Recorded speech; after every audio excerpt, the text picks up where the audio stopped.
Well, it's time for the women's top 10 list of 2025. We right here with it. Order in the court.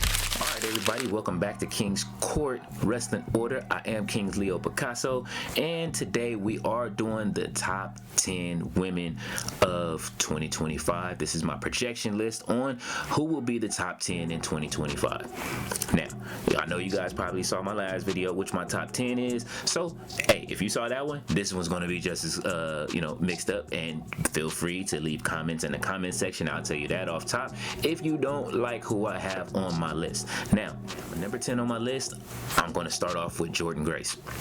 Jordynne Grace was the knockout champion last year, and she was able to start her year off by coming to the Royal Rumble. That was already making a name for herself, putting her on a bigger stage. We got to see that, as she called it, the prohibited portal open up, playing off the forbidden door. And we got to see WWE allow TNA talent to come over. This is the second time they've done that since Mickie James.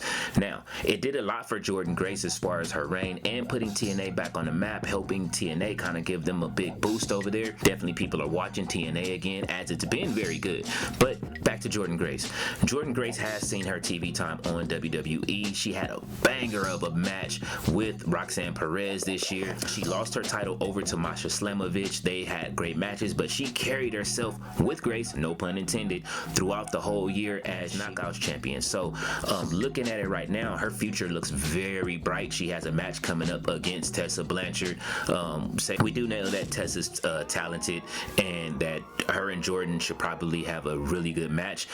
There is no title on the line. It's just they're just gonna have a match, but it should be a very good match. Definitely going into the year, I know that her contract is coming up soon, so there's probably going to be a bidding war for her contract for wherever she goes. She looks like she's destined for WWE. I believe that's where she wants to be, so we'll probably end up seeing her with the women's roster. She also had a great 10-woman tag match over in WWE as well last year, and that match absolutely cooked. It was a lot of chaos. A lot of people didn't even know what was going to happen. Usually when you have those kind of matches, it gets a little bit convoluted with so many different people and moving parts, but those 10 women that were chosen to be in that 10-woman match absolutely tore it down. Fatal Influence, we're talking, listen man, those women tore the house down from that match. Fallon Henley is another one that's on the way up. There's so many good wrestlers that were in that match. We already know Julia, Stephanie Vickier, Zarya, man, it was just a great match. So I'm looking forward to Jordynne. If she does go over to WWE, I'm looking forward to her having a great run,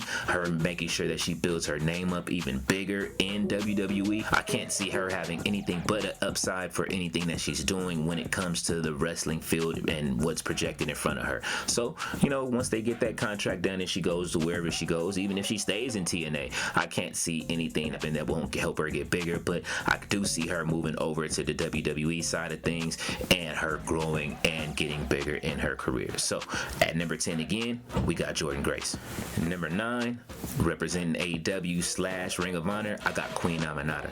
Now, Queen Aminata showed up last year, definitely has improved over a short amount of time in that time span of a year, and she looks absolutely fantastic in the ring right now. One would wonder why she hasn't been on the main roster more consistently or in Ring of Honor having a championship. Queen Aminata is a very special wrestler with a lot of upside. Now, the way that she's been booked lately has been kind of up and down. Like, she'll win on Ring of Honor. Again, you guys have heard me complain about the whole Ring of Honor thing in the other episode, but she'll win on Ring of Honor and then she'll go up to the main roster and take a loss against somebody. But lately she's been getting more wins than losses now, and I'm looking forward to her having a big year this year. She's looking to take more outside bookings. things. I know that she may be traveling to Japan soon. I think she did have interest in going over to Japan. So definitely Queen Aminata is going to be one to watch out for as she spreads her name, and you get to see her doing bigger things. Hopefully she makes her way down to CMLL to do some work, and we get to see her elsewhere, just in a lot of the different companies, to make sure that she keeps growing as a wrestler. She already has a great body of work that she's already put together, but again, she's still working, she's still young, she's very young, and there's only an upside that she can have. Hopefully by the end of the year we see her with some gold around her waist. I wouldn't be mad if she did have a match with Athena towards the end of the year to cap that off. Athena has been champion over there for quite some time in Ring of Honor, so who knows if Athena holds the title all the way to Final Battle. But you never know when that title can change, and when things change up, you never know. She may have a fight against Red Velvet for that title, even though they friends. I only can see good things, so if you want to see Queen Aminata, definitely her home is AEW Ring of Honor until she announces the extra dates that she's going to put on. But you guys should keep an eye out for Queen Aminata, and that's why she's my number 9 pick representing AEW Ring of Honor. Coming in at number 8 is Roxanne Perez representing NXT and WWE. Listen, Roxanne Perez held down that title last year like crazy. Roxanne Perez, if you don't know, for those that haven't followed her career, she was the first women's Ring of Honor champion. Roxanne Perez is also from ROW over down there with a Reality of Wrestling with Booker T. Roxanne Perez is one of those ones. She is a very special wrestler. She has all the intangibles as far as being a great future legend in this business, a future Hall of Famer. Definitely look forward to see what she's going to do. It seems like she's on the cusp of going up to the main roster. She had a match on the main roster last year that did really well, and the fans took to her when she had her match on Raw. I can only see good things happening for Roxanne Perez as she transitions from NXT to the main roster, and it seems like it's going that way. She seems like she's having a, last night her and Bayley kind of started something, and I think that may be her call up to the main roster. She may be going to Raw. I thought we saw Bayley come over on Raw on Monday, so who knows? I don't know which roster Bayley is on, if she went through the the transfer portal as they're calling it, because they're making some changes since this new Netflix thing has come in. Some wrestlers are moving around. We see that the Wyatt Six has been moved over to SmackDown, so Bayley and Nia Jax, it looks like, may have moved over to the Raw side of things, which we see the Raw roster definitely needs some new energy in the women's division over there. It's kind of a little sleek, so putting Roxanne Perez over there on Raw would absolutely do wonders for that roster. Definitely she probably can give Rhea Ripley some help. We all know Rhea Ripley needs some competition for that title. I don't want to see the same run again as we saw from last time. Even now, there was barely any competition. But back to Roxanne Perez. Roxanne is definitely a special talent, so this is why I'm putting that there for her. There's only upside for her being that young and coming from NXT with her accomplishments already. So at number 8, coming in representing WWE NXT, Roxanne Perez. All right, coming in at number 7, representing Stardom, we have Mina Shirakawa. Now, I've seen a lot of Mina's work over in AEW as she was in that triangle with Mariah May and Toni Storm, and then her and Toni Storm kind of had their thing going on afterwards, and then she had her thing with Mariah May, and she lost that title match against her in the Winter Is Coming. Over in New Japan, we saw her versus CEO at Wrestle Dynasty, and she lost her 2 titles there, and which now CEO has 4 titles. Now, that bit of time that it took for Mina to grow on me, and she's grown on the whole audience from her entertainment value to definitely her in-ring skills, Mina is definitely going to be one to watch out for over in any company she's with this year. Again, she's with Stardom right now. She'll probably still stay with Stardom, and maybe even we'll see her more on AEW TV. I can't say it won't be too long before she's a champion over in one of these companies. I don't know if it's going to be Ring of Honor on regular AEW television or what, but as Mina popularity grows, you never know, she can end up in WWE. So hopefully they end up keeping her in one of these companies. I would love for her to be over in AEW, as I think that she would be a great addition to their roster. I'm not the person that's going to spend money on these people. I'm pretty sure she's on everyone's radar. Her entertainment value alone of what she can bring entertainment wise to a company is absolutely fantastic. She's a draw, definitely. As you can see, if you saw Wrestle Dynasty, you can see that she can go. Her and Mercedes had one of the best matches again over at Wrestle Dynasty, if not the second best match of the night. So definitely be on the lookout for Mina Shirakawa, again representing Stardom, coming in at number 7. All right, coming in at number 6, we've got Tiffany Stratton. Now, Oh, Tiffany has just won the WWE Women's Championship over on SmackDown. She finally cashed in on Nia Jax, but we know that Tiffy has a lot of upside. So we get to see this year on what she's going to be able to do. I see nothing but big things. They're going to roll the red carpet out for Tiffany. Hopefully she's able to hold to that and make sure that she can make her star power bigger. It's kind of early in the year. She won the title early in the year, so we have a whole year to see what Tiffany's going to do.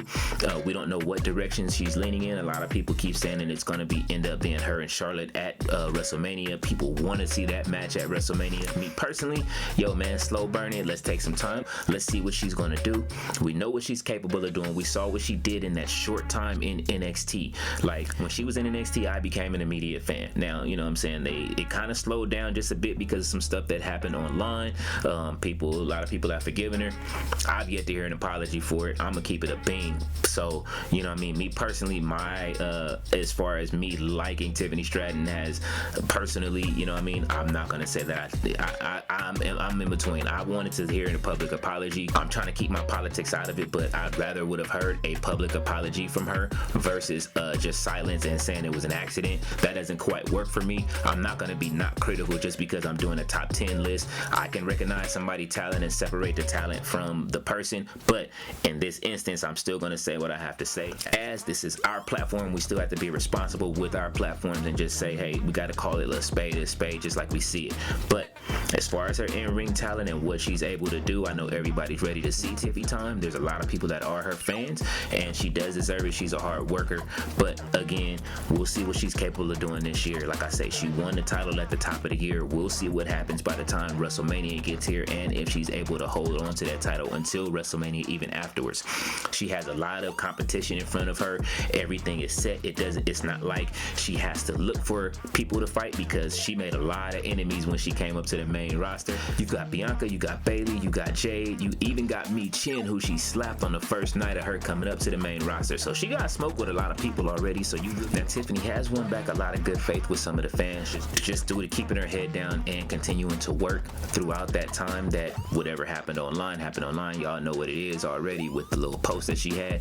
But again, like I said, I would like to hear her apologize publicly versus just saying that it was an accident and sweeping it under the rug. This is where I have I'm doing a thing where I'm separating the art from the person right now, which is still kind of hard to do, but I'm still saying I can't take away the fact that she has a lot of upside to her career. So hopefully we'll see what happens with her in the ring this year and see where it goes. She's already won the WWE Women's Championship, so she already has a leg up. We'll see where it goes for the rest of the year for her, but I see nothing but upside as she already has plenty of opponents that she can fight. So again, coming in at number 6, representing WWE, we have Tiffany Stratton. All right, we in the top 5 now. So coming in number 5, we have Stephanie Victory. Now listen, Stephanie has been tearing the house down since she's arrived at NXT, and I've been one to enjoy it. When I first saw Stephanie, I can't front, it was her match against the CEO over at AEW. I can't call it between AEW and Stephanie. Now when it comes to Stephanie and where she wanted to wrestle, Stephanie has always stated that she wanted to be in WWE, so she made WWE her home, and she came out and she's been a hit ever since she's gotten to NXT programming. She was involved in that 10-woman match that they had down in NXT with Jordan Grace and Julia and the Fatal Influence and everybody like that. So there's only upsides for her as well inside of NXT.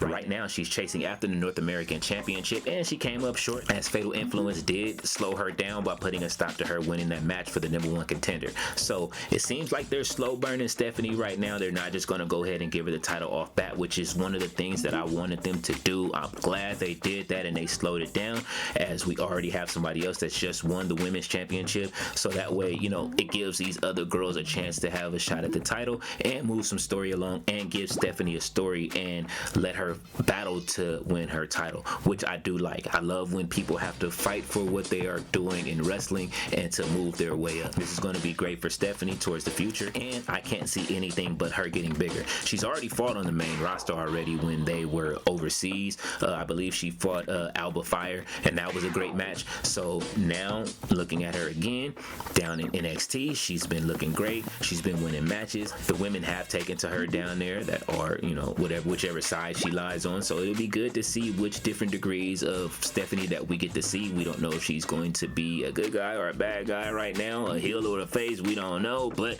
I'm enjoying Stephanie's run so far, and I'm enjoying the matches that she's had. Stephanie has been absolutely crazy. Matter of fact, last night on NXT when she was walking through the back looking for Fatal Influence, looking for Fallon Henley, that was one of the best parts of the show. I was like, oh shit, and they showed that during picture during the commercials, like showing her walking around trying to find her backstage. Like, I like those when it doesn't work for everybody when they walk around backstage looking for somebody, but when she was walking around looking at back there, even the guys were scared of Stephanie. All right, so they're doing what they're supposed to do with the presentation of Stephanie Victoria. So this is why Stephanie is coming in at number 5, representing NXT. All right, I'm still on this NXT train right now, and coming in at number 4 for my projections for the top women in 2025 is none other than Miss Jada Parker. Now listen, Jada Parker, y'all know, if you've already been over on my channel, what I think about Jada Parker. Jada Parker is the real deal. She's the girl from down the street that looks pretty, that will still fight you and beat your ass, okay? I love Jada Parker. It's so authentic. I have an article over on NoDirtSheets.com called The Art of Authenticity that is about Jada Parker.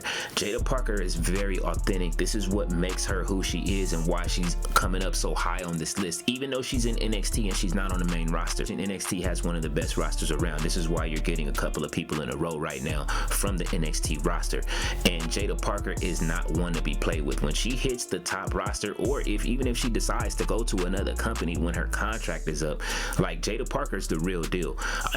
Everything that she says, you could tell it's like it comes from the heart. You could tell it comes from some place as opposed to it being a character, and I love that for her. Like, there's only a few wrestlers where you get this much authenticity from, you know what I mean, they don't come very often where it's just natural. You got that from Stone Cold Steve Austin. You got that when The Rock turned into The Rock, and it was, of course, it was a lot of sauce poured onto The Rock character.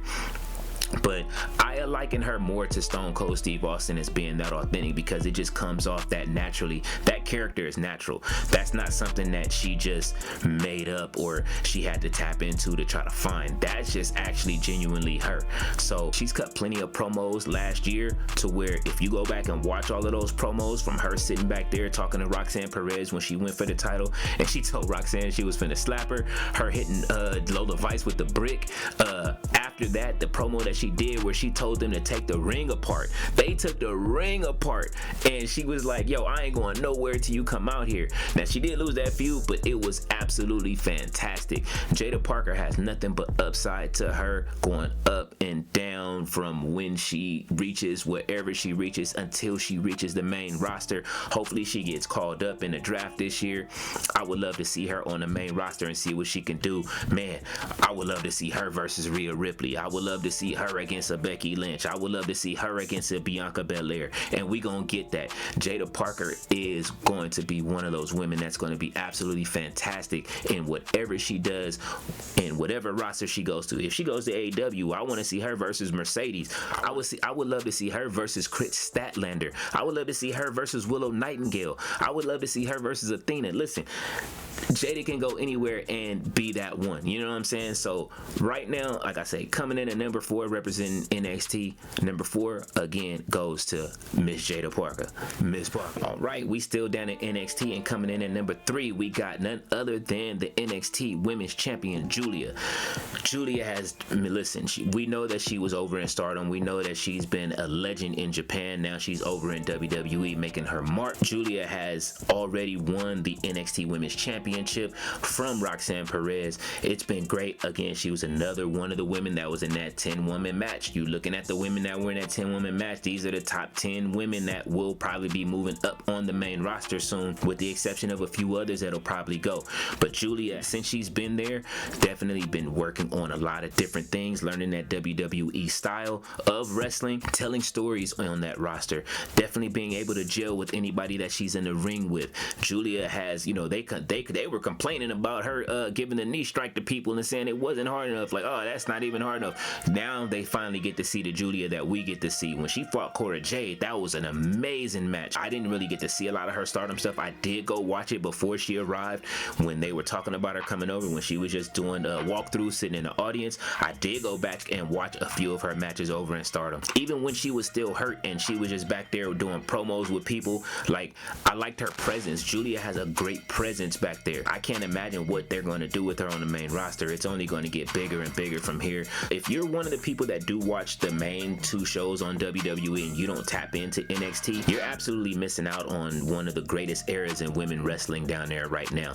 Now, that's not to take away from the 4 horsewomen that were there before with Sasha, Becky, Bayley, and Charlotte, but right now they're going through another revolution of women down there, and that roster is so stacked. It looks better than the men's roster, and that's not to take anything away from the men that are down there. We've got plenty, but this roster down there is full. The future of WWE's women's division is set for years to come. I can't wait for them to go up there. I can't wait to see Julia versus half of the women's roster up there. Piper Niven versus man, listen, the list can go on. I can name the same people that I just named for the other 2 women that are coming up from NXT to fight up there. Definitely Rhea Ripley. I want to see that match. A lot of Rhea Ripley's competition is down in NXT right now, and all she can do is wait and be patient. SmackDown has a way better women's roster than what's on Raw, so I think pushing a lot of these women over to the Raw side will do it some justice, and giving a boost to with some of the others over on SmackDown. But if we're talking Julia, she can go to any roster, and I'm looking forward to her having feuds with any of those people, especially even Tiffany Stratton. So we'll see what happens over this next year. We'll see how long they keep Julia down in NXT. But coming in at number 3, representing NXT, we got Julia. Coming up next at number 2, we've got Athena. Now, Athena has won championships over in WWE's main roster, WWE's in NXT, and she's won the Ring of Honor Women's World Championship, which she has been holding on to for quite some time. So Athena only has upside as well. She still has yet to hit AEW's main roster. I don't know if she will, but let's just say her contract finishes up, and which I'm not wishing this on her. I hope that AEW does give her the push that she deserves. I don't know what the problem is and why she hasn't moved up to the main roster, what they're waiting on. Of course, she's the forever champion. I'm one of the minions. Yo, I'm still waiting on my minion number, Athena. You know what I'm saying? I am a big fan of Athena. I was a fan of Ember Moon when she was Ember Moon over there. It just didn't quite stick in the era that she was in. Now that this new women's revolution has started, Athena should be at the top of the list for anybody watching wrestling right now. Definitely, if you aren't watching Athena right now, then you are missing out on some of the best wrestling that she is giving out. She has every match, any opponent that's been put in front of her, she's beaten. So I don't know what they can do over in AEW. Like, a lot of the women come down from the main roster to fight Athena. So even then, she's already fought Willow a couple of times. She's fought a lot of these women already. The only thing I can see it happen is put her against Toni Storm at some point, which I really want to see. You know, I've been waiting to see her versus Toni Storm, timeless Toni Storm to be exact. So I would say that definitely Athena has a lot of upside, even if she does one day return to WWE, even if she goes and signs to New Japan, if she goes over to TNA, wherever she plans on going, wherever she wants to go, Athena has nothing but upside. And I'm pretty sure Triple H saw that in her before she left WWE, and when they thought that it didn't work. I know that the regime is different now, so she will thrive under this new regime. Definitely with the character that she has now, definitely the presence that she has now is totally different. You know what I mean? She's been killing it all year. So I would say she killed it for the last 2 years. She's been killing it in Ring of Honor. Listen, I still go back to that promo that she cut against Eddie Kingston, letting him know who was the top dog of Ring of Honor, and that still proves to be true, as she's the one main champion that is always on Ring of Honor and making sure that people keep their $9.99 subscriptions going. So coming in at number 2 is Athena, representing Ring of Honor. All right, we've gotten to the number 1 spot, and on a lot of lists, she was there last year for a lot of different people, and that is Toni Storm. Toni Storm's been at the top of everybody's list because of the work that she's been able to do as timeless Toni Storm. Right now, it seems like she has a split personality that doesn't know the other personality right now, and I'm enjoying it. Toni Storm seems like she's always been destined from this, even with her time over in WWE. When she was in WWE UK, she was champion. When she came down, they did unify the titles, and Toni Storm was a mainstay there for a second before she moved up to the main roster and before she walked out of WWE because she didn't like the direction that they were pushing her.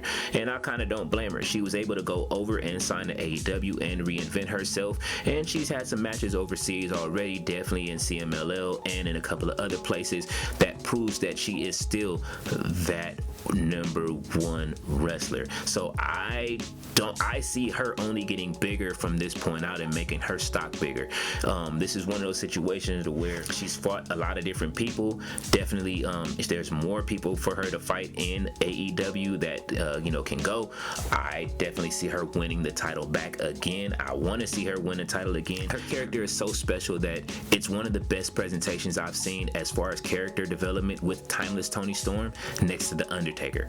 So I mean, that's just my personal views on it. A lot of people can say, hey, I've seen this character, that character. Hey, you can also go back and say, hey, the Vaudevillains had that character development as well with the black and white screen, but nobody quite did it like timeless Toni Storm. Nobody did it like Toni Storm. What she was able to do with that character within a year has been unprecedented, and it drew people in. She was a heel and everybody just hated her at one point, and then going from what she was when she was Toni Storm winning the title, then she went to the outcast Toni Storm winning the title, then she went to timeless Toni Storm winning the title. She's had that championship 3 times already, and her transformation into the character for timeless Toni Storm, throwing the shoe and then eventually going into the whole black and white era thing and going into the timeless character, and how she fell so far into that character wearing the classic boots and the classic wrestling attire. Like, there was nothing like it in wrestling. Like, that goes for the men's division as well. Like, everything that we seen, it rivaled things that were going on over in WWE. To me, I'm sorry, she was the #1 women's wrestler last year, and I don't see that changing this year if she goes back to it. Now, I know a lot of people are upset going back to the original WWE Toni Storm character, but this amnesia thing or split personality thing that she's doing where they're not aware of each other, like how she said, timeless Toni Storm has retired, and so the new character that she have where she's saying it's Tony time, kind of playing on that whole Tippy time thing, but definitely her being a rock star and her doing like backstage segments and stuff like that, it's starting to grow on a lot of people as they see the direction that it's going. So again, I don't see anything changing with Toni Storm as far as what she's capable of doing and where she's able to go with this character as it continues to grow. I believe that she will be towards the end of the year at the top of my list again, but we've got a whole year of wrestling, and this list, I'm pretty sure, like I say, a lot of these names will change places, but my projection for this year as being the #1 women's wrestler in the world is timeless Toni Storm, or Toni Storm depending on where she goes. She may make a new character, we may get a horror character, who knows, but if she's able to deliver anything like she did with timeless Toni Storm, I'm all for it, but I'm voting for the return of timeless Toni Storm. Alright, so that was my top 10 women's list for my projections for 2025. If you guys have anything to say, any complaints, you may complain, you may go up. I'm expecting some people to be like, hell no, for some of the people on the list, but hey, you can always express your opinion, drop your top 10s inside of the comment section below. You know what I mean? Definitely let me know how you feel. Go ahead and express your opinions, you know what I mean? These are my projections and who I see. Again, get out of just the one space bubble of the 2 companies, although a lot of these people were from the 2 companies, but get out of the space. Some of these, they're having matches outside of it, and I know again there were a lot of names left off of this list that you guys probably be like, why isn't this person there, why isn't that person there?